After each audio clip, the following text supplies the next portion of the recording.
دوستو 8 ستمبر 1995 پاکستان کے صوبہ خیبر پختونخوا کے شہر کوارٹ میں ایک معمول کی صبح تھی۔ اس روز کوارٹ شہر کے ایک درمیانے درجے کے گرین نامی ہوٹل میں صبح 6:30 پر دو گاڑیاں رکی۔ ایک فوجی سٹاف کار تھی جبکہ دوسری M&O اور 615 کی ڈاٹسن چیری لال رنگ کی نجی کار تھی۔ دونوں گاڑیوں میں سے 4 افراد برآمد ہوئے۔ نجی کار سے برآمد ہونے والے 2 افراد چہروں پر داڑیاں سجائے فوجی افسران تھے، جبکہ سرکاری گاڑی میں سے برآمد ہونے والے 2 افراد ڈرائیور تھے۔ افسران ہوٹل کے ریسٹورنٹ میں آئے اور بیٹھ کر آپس میں باتیں کرنے لگے۔ اتنی دیر میں ہوٹل میں شلوار قمیض میں ملبوس داڑھی والا ایک اور شخص داخل ہوا اور ریسٹورنٹ میں بیٹھے دونوں افسران سے ملاقات کے بعد ادھر ہی براجمان ہو گیا۔ تینوں افراد نے چائے پی اور پھر وہ چلا گیا۔ چائے پینے کے بعد دونوں افسران ہوٹل میں بک کیے گئے کمرہ نمبر 8 میں چلے گئے، جبکہ دونوں ڈرائیوروں کو کمرہ نمبر 9 میں آرام کرنے کا کہا گیا۔ چاروں افراد صبح 4 بجے راولپنڈی سے روانہ ہوئے تھے۔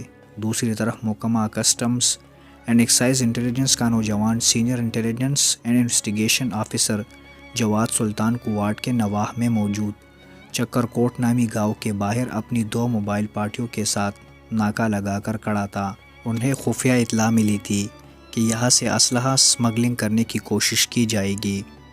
جواد کے لیے شاید یہ سمگلنگ کے خلاف ایک معمول کا آپریشن تھا، مگر اگلے چند دنوں میں یہی آپریشن ملکی و بین الاقوامی سطح پر غیر معمولی اہمیت اختیار کرنے والا تھا، جس کا شاید انہیں وہم و گمان میں بھی نہ تھا۔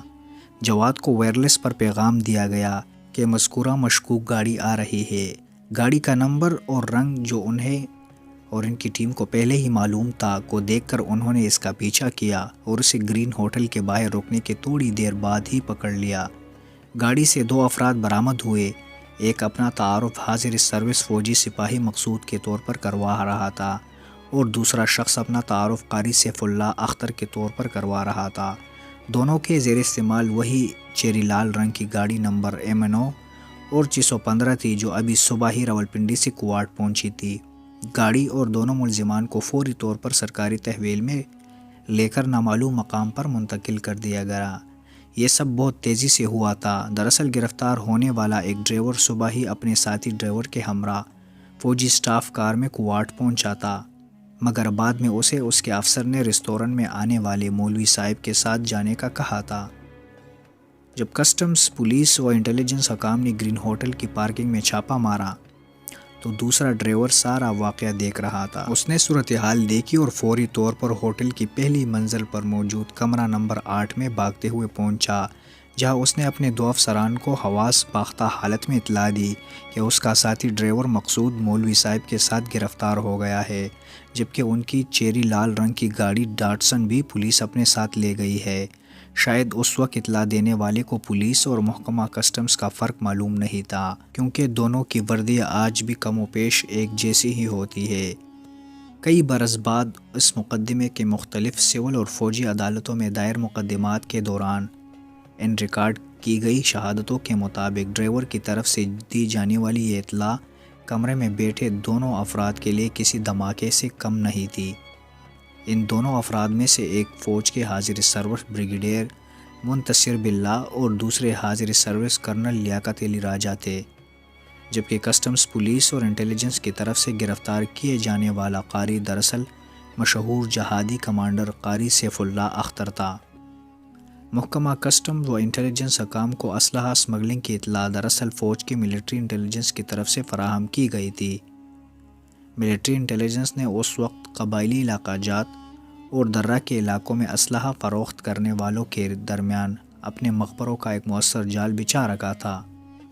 انہیں یہ اطلاع شاید وہیں سے ملی تھی کہ پنجاب سے اسلحے کی ایک بھاری مقدار کی خریداری کی جا رہی ہے۔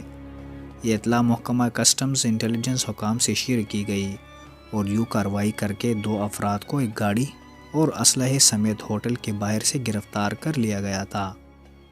اس وقت محکمہ کسٹمز انٹیلیجنس اور ملٹری انٹیلیجنس کے حکام کے گمان میں بھی نہیں تھا کہ کوارٹ کے جس ہوٹل کے باہر سے ایک گاڑی کو اسلحے اور 2 افراد سمیت گرفتار کیا گیا تھا، اس ہوٹل کے اندر ہی اس اسلحے کے اصل خریدار موجود تھے۔